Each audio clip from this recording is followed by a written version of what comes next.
Last unit 5 workflow engines for clouds. ఈ వీడియోలో ఈ చాప్టర్ ఇంట్రడక్షన్ చూద్దాం. Introduction to workflow engines for clouds అనమాట. సో డెఫినేషన్ ఏంటిది? వర్క్ఫ్లో ఇంజన్ అంటే ఏంటిది? ఇది ఒక సాఫ్ట్వేర్ కాంపోనెంట్ అనమాట. ఇది ఏం చేస్తుంది? ఒక సిరీస్ ఆఫ్ టాస్క్ ఉంటుంది. ఏ ప్రాసెస్ చేయడానికైనా ఏదైనా టాస్క్ చేసేటప్పుడు ఏదైనా కొన్ని సిరీస్ ఆఫ్ టాస్క్స్ ఉంటాయి, లేకపోతే సిరీస్ ఆఫ్ ప్రాసెస్ అనొచ్చు. వాటన్నిటిని ఆటోమేట్ చేస్తుంది. ఆటోమేటిక్గా టాస్క్ ఎగ్జిక్యూట్ చేయడం, మేనేజ్ చేయడం, ఎగ్జిక్యూషన్ చేయడం, ఈ 3 పనులు చేస్తుంది అనమాట వర్క్ఫ్లో ఇంజన్స్. అర్థమైందా? ఇది ఒక సాఫ్ట్వేర్ కాంపోనెంట్. ఇది ఏం చేస్తుంది? ఒక సిరీస్ ఆఫ్ టాస్క్ చేస్తుంది, కానీ సిరీస్ ఆఫ్ ప్రాసెస్ని వాటిని అన్నిటిని ఆటోమేట్, మేనేజ్ అండ్ ఎగ్జిక్యూట్. దీన్ని వర్క్ఫ్లో అంటారు అనమాట. ఒక డిస్ట్రిబ్యూటెడ్ ఎన్విరాన్మెంట్ లైక్లో క్లౌడ్లో చాలా హెల్ప్ అవుతుంది. సో ఒకవేళ మనం దీని పర్పస్ మాట్లాడుకుంటే ఏంటిది, కాంప్లెక్స్ ప్రాసెస్ ఏవైతే ఉన్నాయో ఈ వర్క్లో వాడి మనము సింపుల్గా యూటిలైజ్ చేస్తున్నాం, వాటిని మంచిగా ఎగ్జిక్యూట్ చేస్తున్నాం. కాంప్లెక్స్ ప్రాసెస్ అని ఏమవుతున్నాయి, సింపుల్గా ఎగ్జిక్యూషన్ చేస్తున్నాం, ఇంకా డిపెండెన్సీ మేనేజ్ చేస్తున్నాం. రిసోర్సెస్ని వర్క్లో యూజ్ చేసే వల్ల మనం ఏం చేస్తున్నాం, ఆప్టిమైజ్ చేస్తున్నాం. ఏ రిసోర్స్ ఎంత వాడాలి ప్రాపర్ యూటిలైజ్ చేస్తున్నాం. ఇది ఎందుకు వాడుతుంది అంటే బిజినెస్ అండ్ సైంటిఫిక్ అప్లికేషన్స్లో వాడుతుంది ఈ వర్క్ఫ్లో ఇంజన్స్.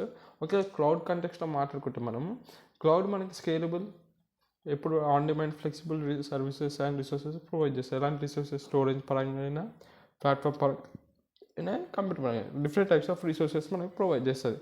సో ఇది ఒక వర్క్ఫ్లో ఏం చేస్తున్నా ఎన్ఐన్స్ అయినా ఇంకేమవుతుంది, ఇంకా మనకి కాస్ట్ ఎఫిషియెంట్గా అవుతుంది, ఫ్లెక్సిబుల్గా ఉంటుంది, ఇంకా స్కేలబుల్గా ఉంటుంది. సో అందుకే వర్క్ఫ్లో ఇంజన్స్ అనేది చాలా వరకు హెల్ప్ అవుతాయి అనమాట క్లౌడ్స్లో.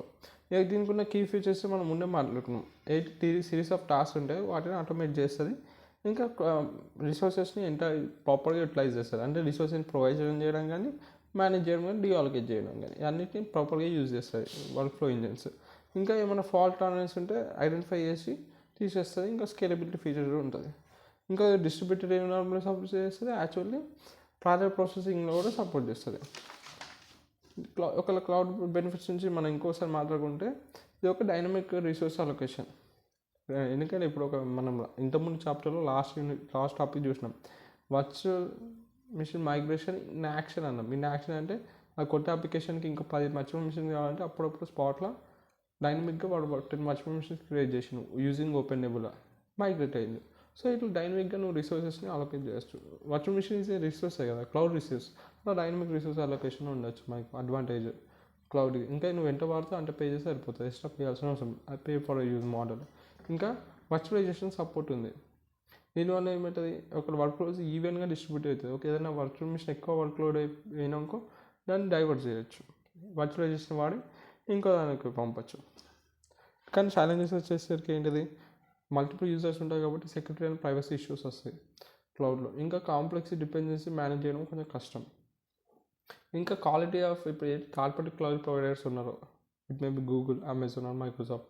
వీళ్ళందరూ మనకి క్వాలిటీని ఎన్ష్యూర్ చేయాలి వాళ్ళ సర్వీసెస్లో. It may be sauce, pass అని, ఐఏఎస్ అండర్ వర్క్లోస్. ఈ వర్క్లోస్ మేము ఇంటర్ సెక్యూరిటీ ప్రొవైడ్ చేస్తాం. ఇంకా వాళ్ళ క్వాలిటీ, వాళ్ళ సర్వీస్లో ఉన్న క్వాలిటీ అనేది వాళ్ళు ఇంకా ఇన్ష్యూర్ చేస్తున్నారు మనకి. It's one of the challenge in cloud.